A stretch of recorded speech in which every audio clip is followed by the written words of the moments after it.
sudah hadir dalam pertemuan perdana pengajian tingkat SD atau alumni SD Muhammadiyah Harapan Jabatan yang dimulai pada hari ini untuk sementara di tempat masjid ini, dan moga-moga kita nanti dapat mendapatkan rahmat dan barokah dari Allah Subhanahu wa Ta'ala.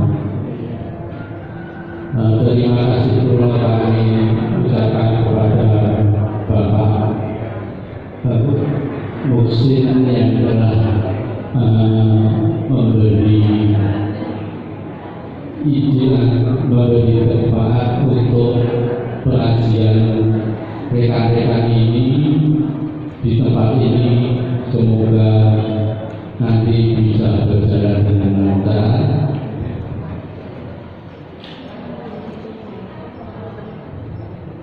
dan ini mendapatkan menindaklanjuti dalam reuni akbar yang kemarin.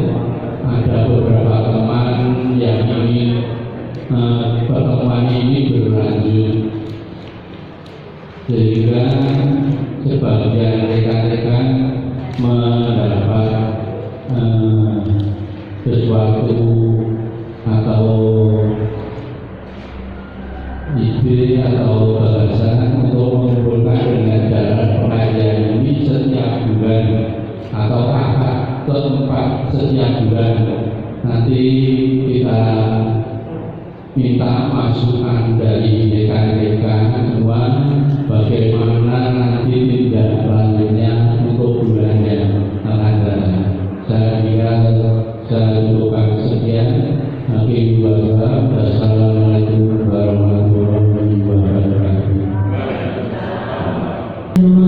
Assalamualaikum warahmatullahi wabarakatuh.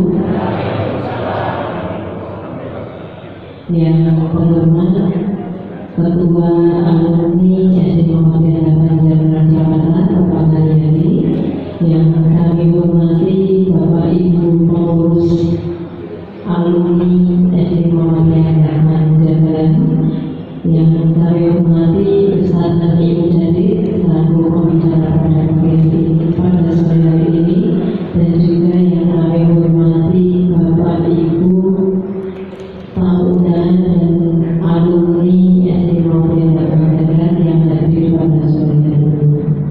Pertama, marilah kita panjatkan puji syukur kehadirat Allah karena atas limpahan rahmatnya kita dapat berkumpul bersama pada sore hari ini dalam keadaan sehat walafiat, dengan semoga salawat serta salam tak lupa semoga selalu tercurah kepada junjungan kita Nabi Muhammad Sallallahu Alaihi Wasallam beserta para pengikutnya yang setia di akhir. Bapak Ibu, pertama dari depan mohon izin memperkenalkan diri.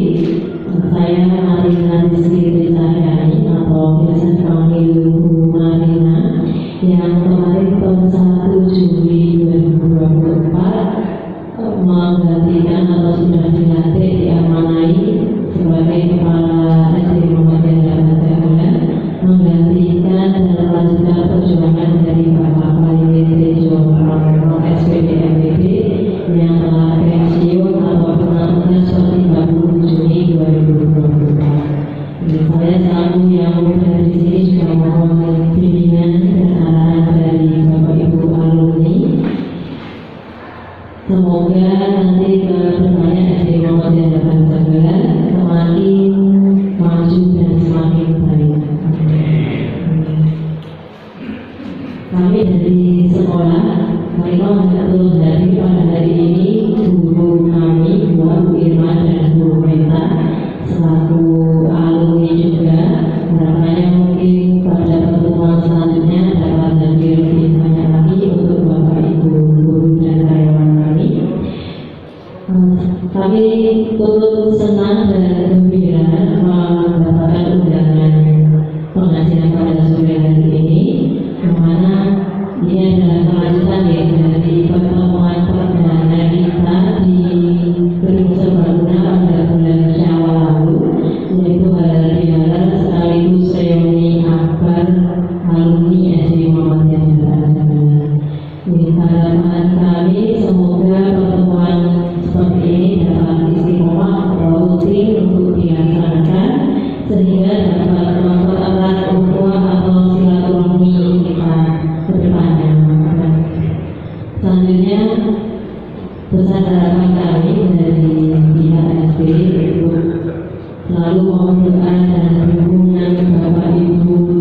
paguyuban alumni untuk bersinergi bersama membangun SD Muhammadiyah Batanjabaran agar SD Muhammadiyah Batanjabaran semakin meningkat baik tidak hanya dari segi kuantitas tapi juga dari segi kualitas. Mungkin itu saja yang dapat kami sampaikan pada sore hari ini. Apabila ada salah perkataan saya atau ucapan saya mohon maaf. Wassalamualaikum warahmatullahi wabarakatuh.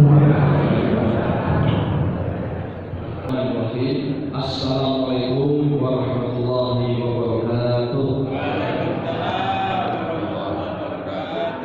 Innal hamdalillah nahmaduhu wa nasta'inuhu wa nastaghfiruh wa na'udzu billahi min shururi anfusina wa min sayyiati a'malina. May yahdihillahu fala mudilla lahu wa may yudlilhu fala hadiya lahu. Asyhadu an la ilaha illallah wahdahu la syarika lahu wa asyhadu anna Muhammad abduhu wa rasuluh. Allahumma sholli wa sallim ala Muhammadin wa ala alihi wa sahbihi ajma'in. Amma ba'du, qala Allah ta'ala fil Qur'anil Karim, a'udzu billahi minasyaitonir rajim. Bismillahirrahmanirrahim. Ala inna awliya Allah la khaufun 'alaihim wa la hum yahzanun alladzina amanu wa kanu yattaqun. Sallallahu alaihi. Bapak, Ibu, keluarga besar alumni SD Muhammadiyah Dharma, tentu juga Ibu Kepala Sekolah SD Muhammadiyah Dharma dan juga takmir masjid yang rawuh pada sore hari ini, rahimahullah. Insyaallah kita semua dirahmati oleh Allah Subhanahu wa taala. Alhamdulillah, ini pertemuan yang luar biasa. Saya pikir alumni SD itu ya mesti di bawah saya usia-usianya.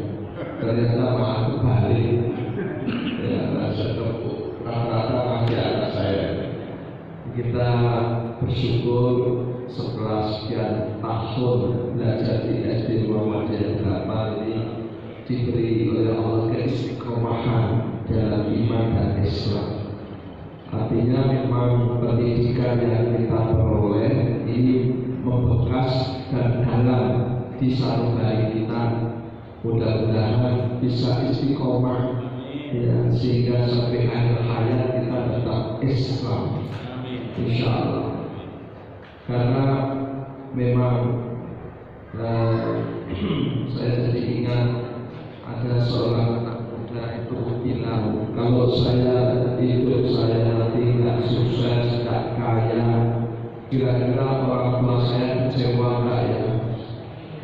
Ya, saya bilang sesungguhnya yang namanya sukses itu bukan kaya, tapi Islam sampai mati tetap iman, itulah sukses, itulah kejayaan. Nah ini yang penting. Nek masalah duit itu harus dari garisnya Allah. Nahnu narzuqukum wa iyyahum. Aku yang memberi rezeki kamu dan mereka. Jadi urusan dunia ini rezeki, ya, usia, nasib itu kan sudah menjadi garis ilahi yang itu takdir. Nah, jadi tidak menjadi ukuran atau takdir ya dibiayai kan. Sehingga mensikapi takdir itu adalah bukan merubah takdir, tapi bagaimana mensyukuri takdir. Itu saja. Ya, kalau kita tidak konglomerat, tidak kaya raya sampai triliun-triliun, agar ini lah disyukuri kan mati raya-raya. Tapi sebaliknya, meskipun hartanya banyak, tapi tidak pandai bersyukur, ya tidak ada bahagia. Maka saya sampaikan bahwa orang pandai itu tahu cara untuk meraih apa yang diinginkan. Akan tetapi orang yang beragama tahu apa yang tidak diinginkan. Ini bedanya. Kalau orang itu pandai tahu cara meraih apa yang diinginkan, itulah apa yang diperoleh orang-orang Barat. Ya, mereka mungkin mendapatkan kesejahteraan dalam arti kekayaan, tapi tidak ada yang namanya ketentraman.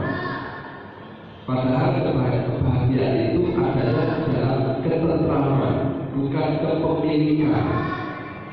Ini yang harus kita paham. Dan ketentraman itu hanya terjadi kata Allah ala bidzikrillah, yaitu karena kamu selalu ingat kepada Allah. Maka itulah orang yang cerdas, kata Allah, adalah yadhkurunallaha qiyaman wa qu'udan wa 'ala junubihim. Orang yang selalu ingat kepada Allah ketika berdiri, duduk, dan ketika berbaring, kan begitu. Nah, oleh karena itulah kaum muslimin Allah, Bapak Ibu, alhamdulillah kita telah dididik di SD Muhammadiyah 8. Sampai hari ini kita menjadi hamba Allah yang pandai bersyukur dan selalu zikir, ingat kepada Allah. Kalau tidak ingat sama Allah kan nggak duduk di sini, kan begitu ya. Sehingga mudah-mudahan apa yang kita lakukan sebagai kajian rutin hubungan Ahad keempat ini bisa betul-betul istiqomah, dan kepada ibu kepala sekolah juga didukung, termasuk takmir masjid Baitur Rahman, ya, sehingga pelaksanaan tempat ini betul-betul nyaman dan sekaligus memberi memori indah zaman SD. Ini dulu aku yakin bapak-bapak kalau tidak sekolah mesti jalan kaki gitu. Tapi sekarang kok kebak motor. Oh, pengen aja, nggak pakai sepatu. Oh. Jalan kaki aja nyeker. Astagfirullah. Ya Allah. Jadi ternyata sudah berubah. Dan saya lihat ini masjidnya kok kompak banget ini. Ternyata juga habis dibangun ya. Ya Allah. Nah, inilah artinya progresnya luar biasa. Secara kesejahteraan kita semua meningkat.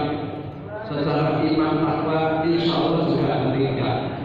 Ya, atasnya SD sudah sejak tahun 70-an dari Bapak Ibu. 68, 62 malah. 68 lulusan pertama. 68 ini Pak Rahmat itu. Beliau haji kemarin baru saya Pak. Jadi saya apa betul. Paling nakal. Ya betul saya terus soalnya. Beliau ya Allah, ini luar biasa. Sehingga lulusan awal saja tahun 68 ini betul-betul satu anugerah. Dan saya lihat bapak-bapak ibu ya tetap sehat. Yang putri ya cantik-cantik, yang kakak yang gagah-gagah. Saya lihat ini satu hal yang kita perlu syukuri bersama.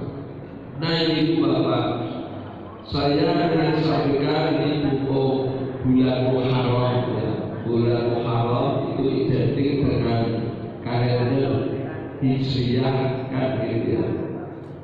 Bahwa hijrahnya Nabi SAW ini adalah sebuah rencana besar Allah SWT, yang mana kita ketahui bahwa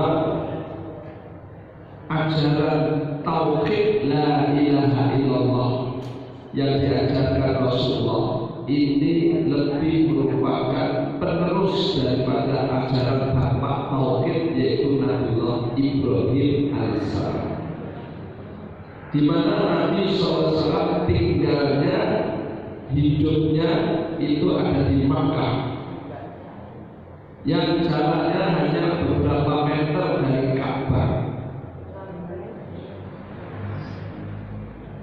Dan Ka'bah ini adalah bangunan Baitullah yang ditegakkan, ditinggikan oleh Nabiullah Ibrahim alaihissalam beserta putranya Ismail.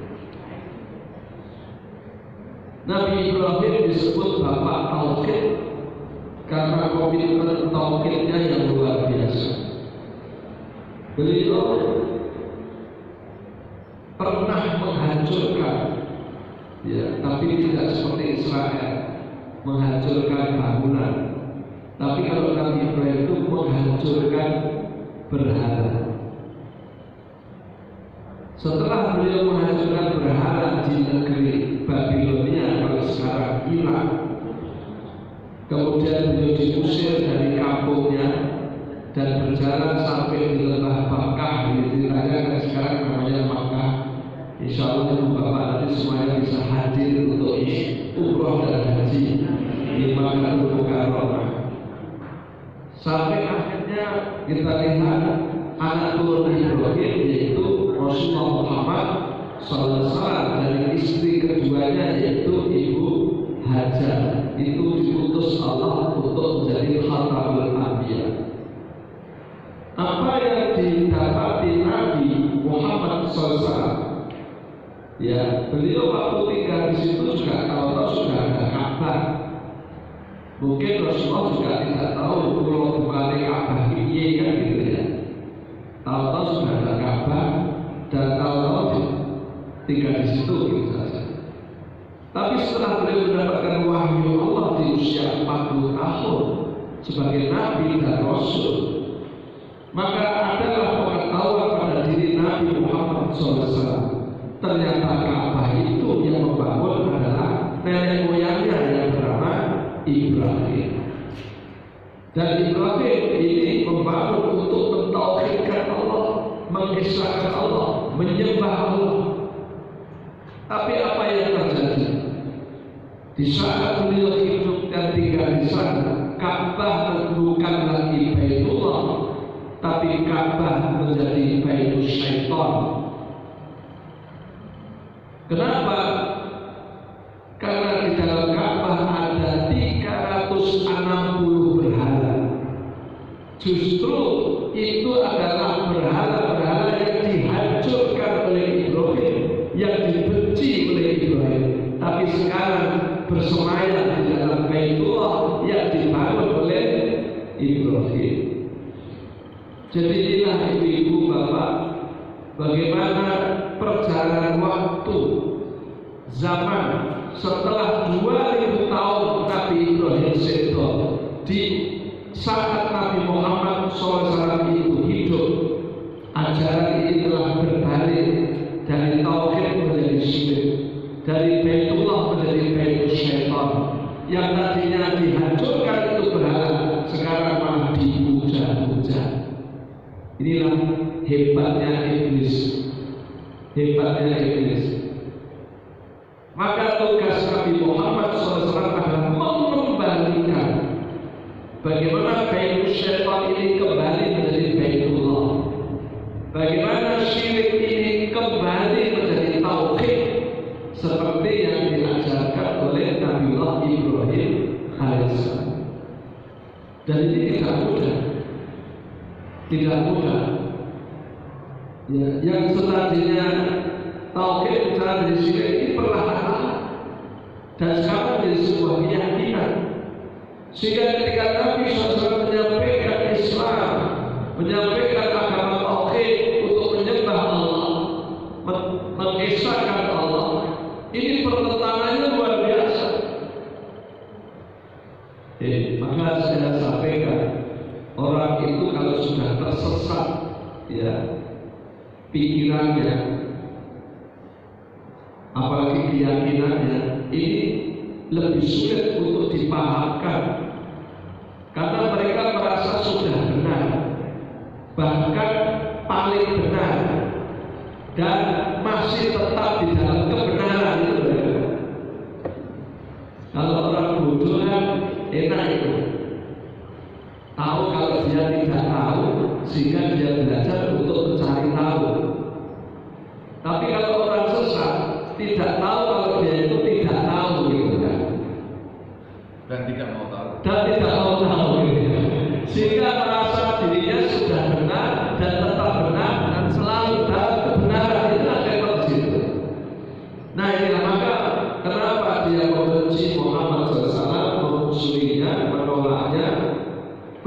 menzalimi sahabat-sahabatnya, sehingga dari peristiwa itulah Allah perintahkan untuk hijrah dari Mekah menuju Madinah. Kalau istilahnya orang itu mundur selangkah untuk maju 1000 langkah. Nah, ibu bapak, setelah hijrah, ya, beliau masih juga dimusuhi 2 tahun dalam masa hijrahnya. Rasulullah Muhammad SAW didatangi oleh orang Mekah dengan maksud untuk mengalahkan Muhammad dan menghabisi Islam, sehingga terjadilah perang yang disebut dengan perang Badar. Jadi perang Badar ini adalah perang yang pertama dilakukan Nabi di tahun kedua Hijriahnya. Kaum muslimin rahimahullah. Waktu itu Nabi SAW hanya punya 313 pasukan, sementara orang-orang Mekah dengan 1000 pasukan. Dari 313 itu yang menunggang kuda hanya seorang, sementara orang Mekah 1000 orang itu semuanya menunggang kuda. Ini ibaratnya Israel lawan Hamas. Israel apa-apa nih. Tapi seperti janji Allah, man ada li waliya faqad adantuhu bil harbi. Siapa yang memusuhi wali-waliku, maka aku mengumumkan perang kepada mereka. Ini bisa kita baca di hadis Qudsi yang ditulis oleh Imam Nawawi dengan hadis Arba'in nomor hadis 38. Rasul Muhammad SAW dan sahabat adalah kekasihnya Allah, walinya Allah. Maka Allah pun memberikan kemenangan di dalam perang Badar itu. Maka ini penting untuk kita pahami. Dan tahun ke-8 di dalam masa hijrahnya, beliau kembali ke Mekah. Kali ini Nabi yang datang. Kalau kemarin mereka yang datang, tahun ke-8 kembali Nabi yang datang dengan 10.000 pasukannya. Maka Nabi pun mengalami kejayaan tanpa perlawanan. Apakah Nabi menghancurkan Mekah? Tidak. Apakah Nabi menghancurkan rumah-rumah? Tidak. Apakah Nabi melakukan pembunuhan, pembantaian? Tidak. Atas apa yang ditaklukkan?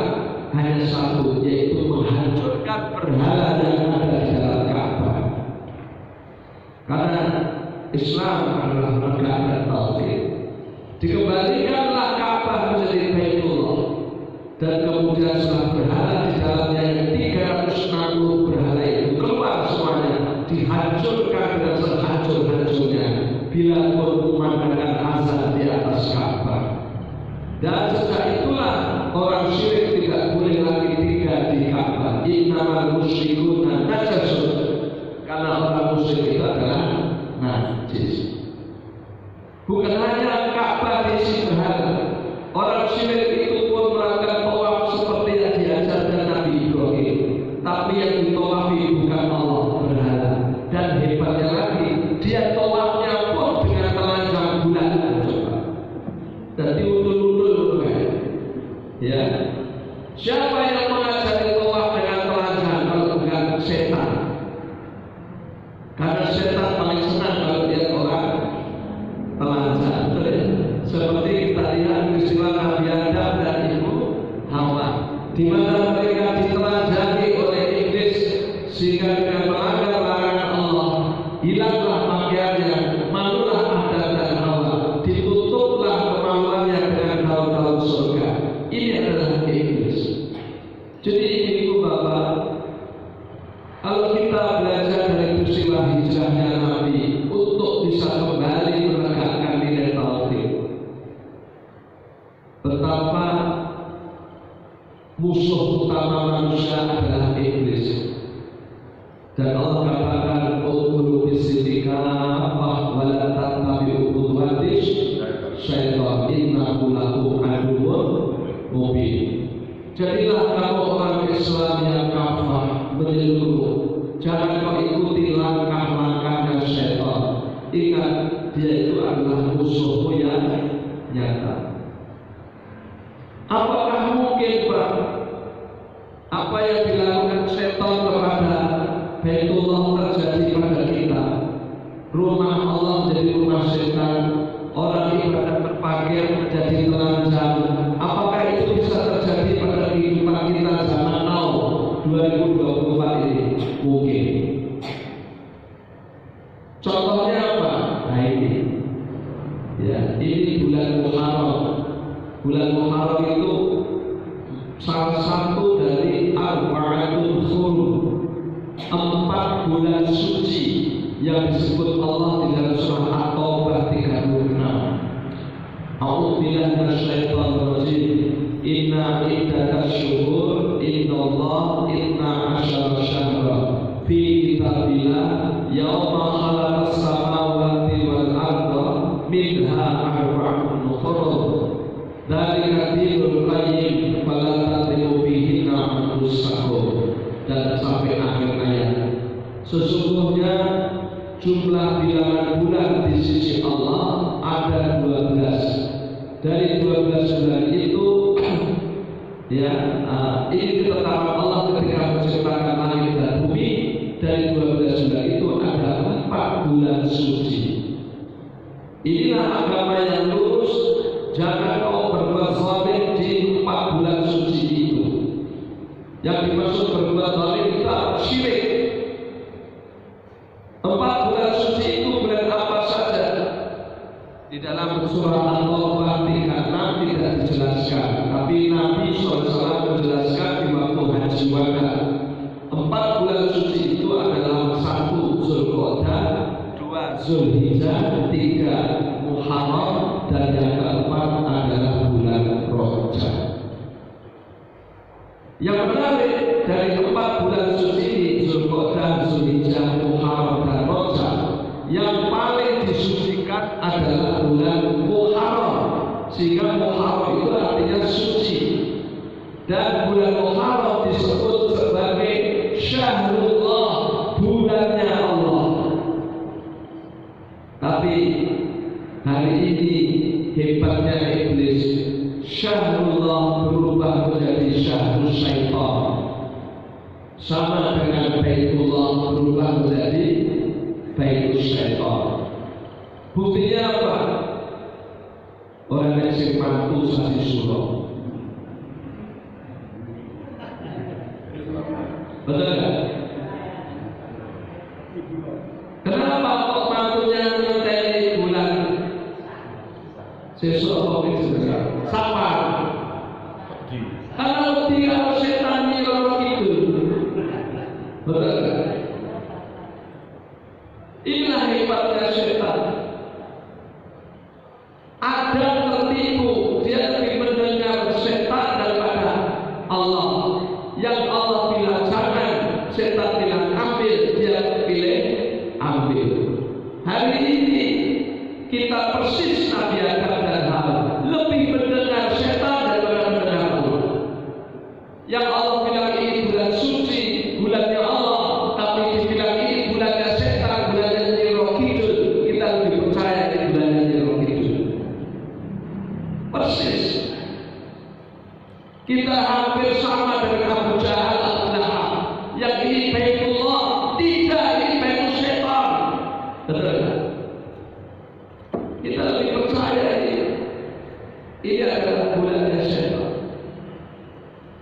Nah inilah Bapak Ibu, ironis kalau andai kata sing percaya itu termasuk alumni SD Muhammadiyah Bilapa. Karena kita diajari tauhid, betul nggak?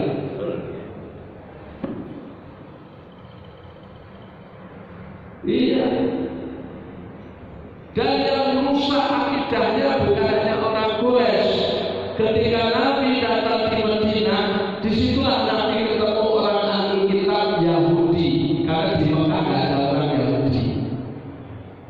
Di sana Nabi mau bertahu ternyata ajaran yang ada di dalam Taurat, ajaran yang ada di Injil pun telah disimpangkan oleh syaitan. Jadi yang menyimpang bukan hanya orang Mekah, Baik ngomong ahli kitab yang menyimpang, betul kan? Yang dimuliakan oleh Allah itu hari Jumat, orang Yahudi hari Ahad. Apa hari? Sabtu. Orang Nasrani hari Ahad. Orang Yahudi bilang ini Ibrahim Yahudi, orang Nasrani bilang Ibrahim itu Nasrani. Padahal Ibrahim itu seorang yang hanif, orang yang lurus. Orang Yahudi mengatakan Uzair itu Allah, orang Nasrani mengatakan Isa itu Allah. Padahal Allah tidak punya anak. Ini penyimpangan yang terjadi pada ahli kitab. Ternyata penyimpangan itu terjadi bukan hanya orang tulis, tapi orang yang baca kitab pun juga menyimpang. Maka ibu bapak, waktu kita di SD Muhammadiyah 8, saya kira kita sudah diajari doa supaya kita tidak menyimpang. Nek orang apa itu doa Muhammadiyah. Doa ini sampai orang mengira itu doanya Muhammadiyah. Ya, karena ini doanya Nabi yang selalu diulang-ulang ketika di Muhammadiyah. Apa itu? Allahumma arinal haqqa haqqan warzuqna ittiba'ah wa arinal batila batila warzuqna ijtinabah. Betul? Sebetulnya itu ada panjangnya. Wala tas'alhu multabisan alaina fanadilla wa ja'alna lil muttaqina imama. Tapi itu tidak diulang oleh SD. Ya, jadi ini separuh loh. Allahumma arinal haqqa haqqan. Ya Allah, berilah aku untuk bisa melihat yang benar itu adalah benar, yaitu Islam. Warzuqna ittiba'ah, dan berilah aku kemampuan untuk mengikutinya, mengikutinya. Tunjukkan aku ya Allah yang salah itu tampak salahnya, seperti manusia orang ini salah, dan berilah aku kemampuan meninggalkannya. Wala tas'alhu multabisan alaina fanadilla. Jangan kau jadikan antara yang benar dan salah ini, maksudnya antara tauhid dengan syirik, menjadi samar untukku ya Allah, sehingga aku tersesat karenanya. Wa ja'alna lil muttaqina imama, dan jadikanlah aku untuk orang yang takwa menjadi pemimpinnya. Maka ini Bapak Ibu alumni SD Muhammadiyah 8 harus jadi pemimpin tauhid di masyarakat. Nikmati syurga. Ya, ya apa-apa ya jual tampilnya ya apa-apa. Ya, gitu ya. Karena kemarin itu sampai tetap dirahani. Ibu play sekolah anak SD kok tetap harus suruh udah luka piye loh. Nah inilah ternyata keyakinan syirik itu masih membumi di tempat kita. Ini Bapak Ibu kewajiban kita, isyhadu bi anna muslimin. Kita harus bisa berkata, saksikanlah aku orang Islam. Ini bulannya Allah, ini bulan suci, ini syahrullah, ini bulan Muharram, Muharram suci. Dan apa ora ngerti kalau nyelok itu, kuwale malah kudu kowe sing ngerti kalau Allah, betul enggak? Apa ya? Nah, Bapak Ibu, saya ingin sampaikan yang kedua.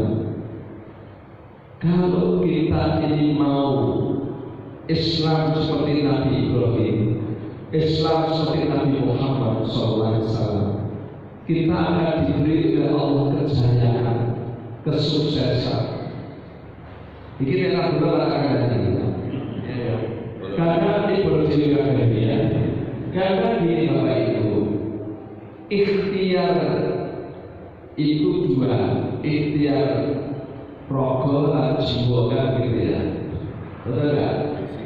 Nah, ikhtiar jiwa kita itu memurnikan tauhid, karena ternyata ajaran Allah tauhid ini bukan hanya mengajarkan sukses surga jauh neraka, tapi juga sukses dunia. Ini saya kasih contoh misalnya, hijrah itu kan bukan hanya Nabi SAW, termasuk Nabi Musa. Waktu Nabi Muhammad hijrah itu kan perintah Allah, betul kan?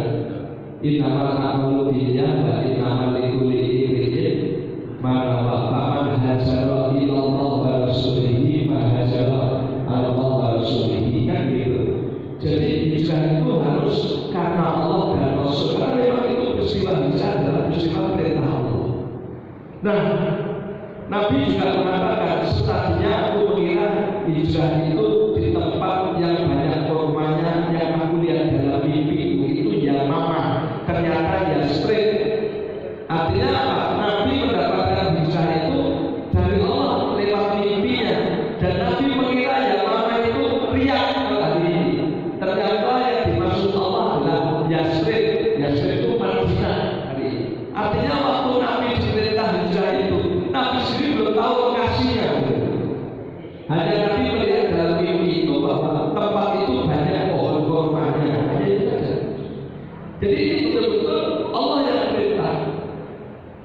Nah, sama dengan Nabi Musa, ajak umatku untuk hijrah meninggalkan Mesir. Waktu itu arahnya ke selatan. Nabi Musa kan layar cepat di Mesir. Dia tahu arah selatan itu laut, tahu. Tapi karena ini perintah Allah, Sabina, wah, dia kerjakan itu. Jadi bukan kok Nabi Musa masuk terus mentok laut gitu, kayak orang di jalan, enggak. Dia tahu. Tapi karena Allah menyuruhnya ke sana, ya sudah, seperti Nabi Muhammad sebagai Yasir tadi dikerjakan. Maka ketika mentok di laut itu, mereka para orang-orang yang diselamatkan Musa dari Fir'aun bertanya, ya Musa, niki pripun iki contoh jepres itu mentok lagi gitu, sampai ini aku ora mungkin gitu. Ini kan sidang Allah, paham ya? Nah, Musa sendiri nggak tahu apa rencana Tuhan kok di goa ini, ya nggak ngerti. Bukan kok keblasok. Ya kayak kita, yuk rayu kita kena kawan malu, tapi kok ngerti kita mesti tak malu lagi gitu loh, ya kan gitu. Jadi arah itu sudah kita pahami.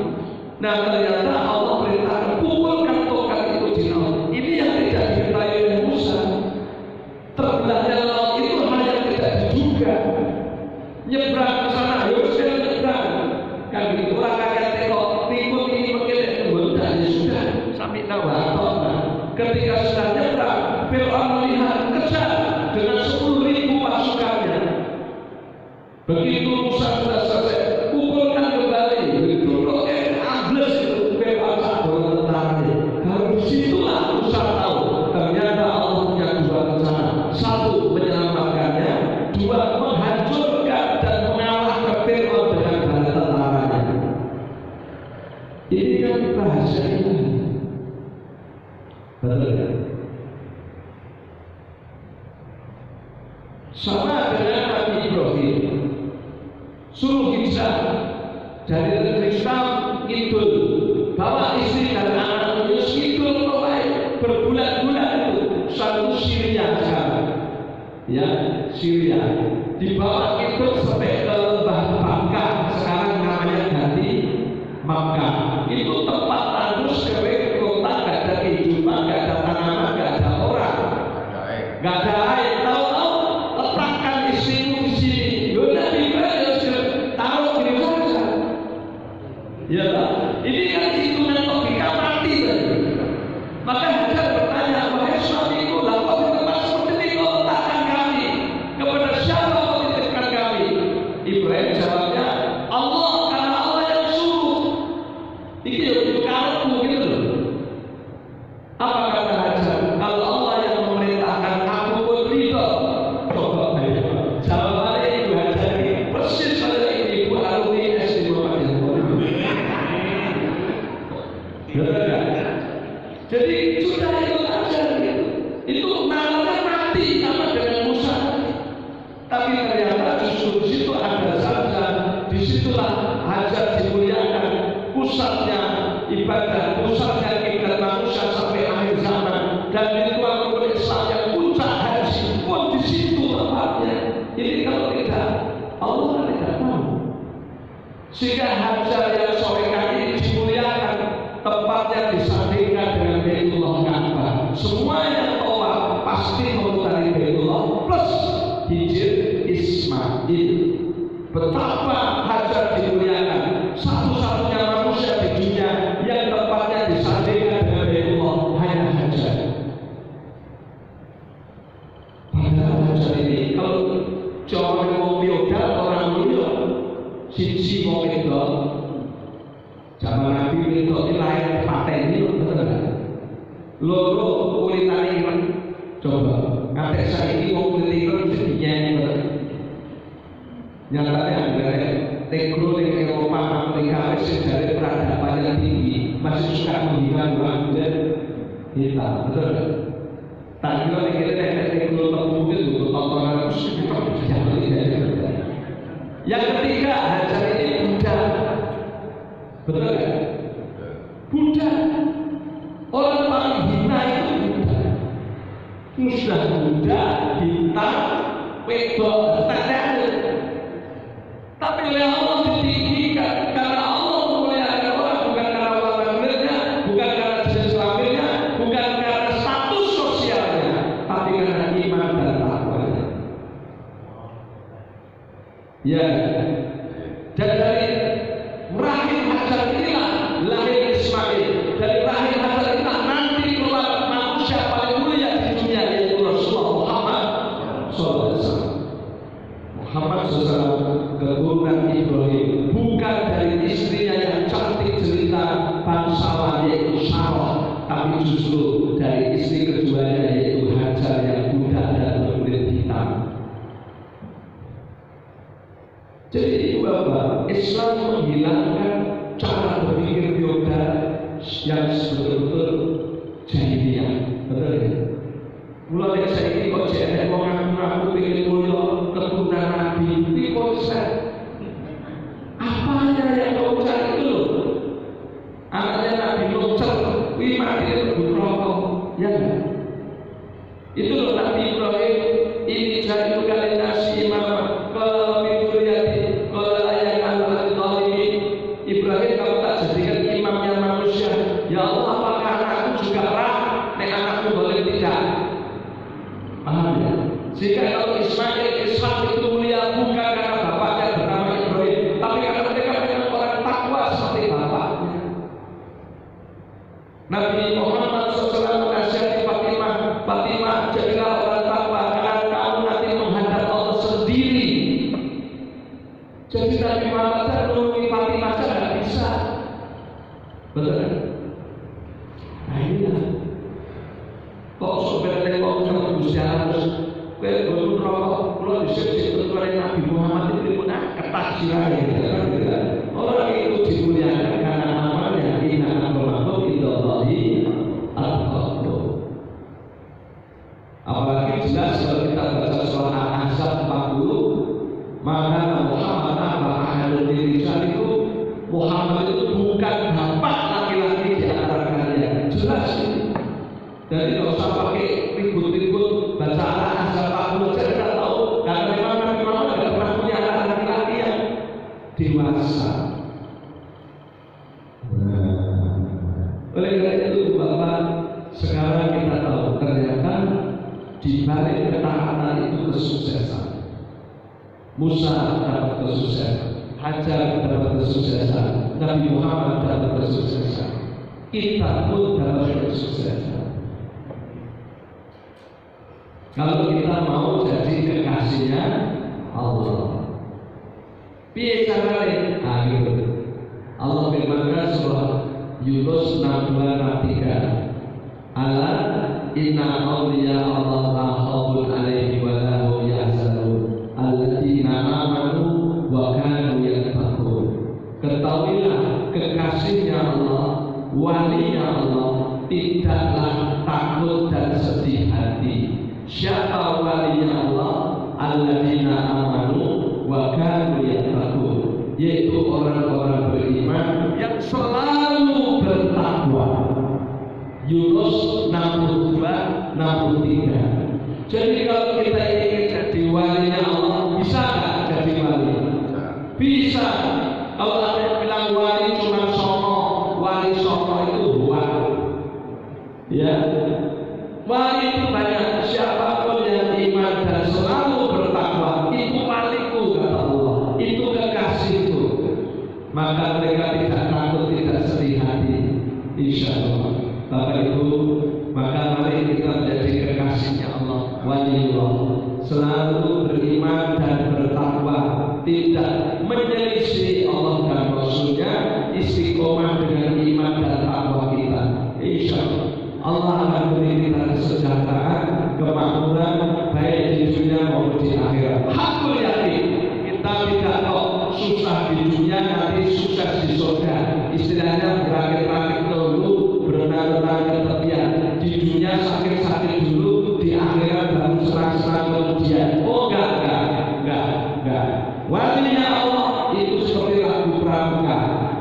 Di sini senang, di sana senang, di mana-mana nanti kesenang. Ya, insya Allah begitu. Baik, ulama tidak bisa kalau kita teruskan karena sudah 5 atau 10 menit.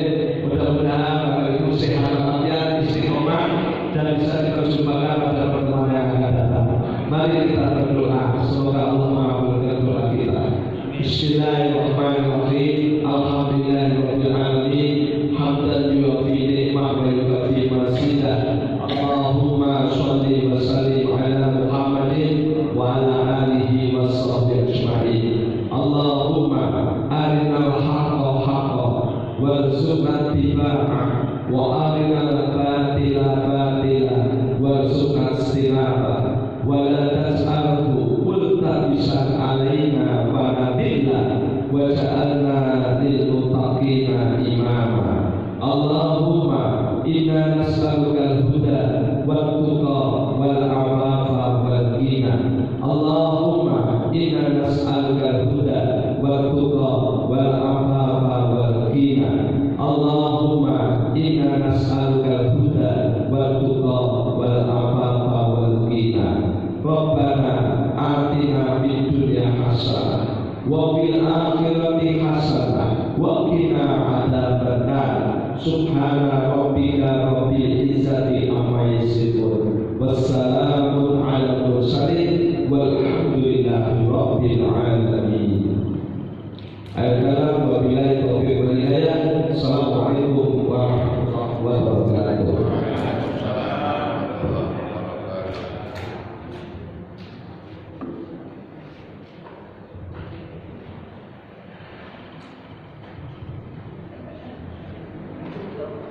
Bapak Ibu yang kami hormati, acara